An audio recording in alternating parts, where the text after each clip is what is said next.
पूछू मामल का ओटा सुंदरी आखी कहेसी कथा पायझल छम छम लागसी मोहनी अठा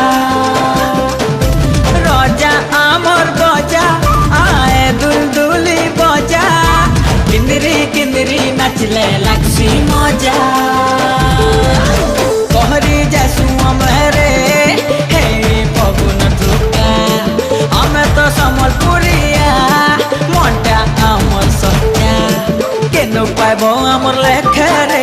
खुशीर मिलन सब पर संगे रे केते सुंदर आमर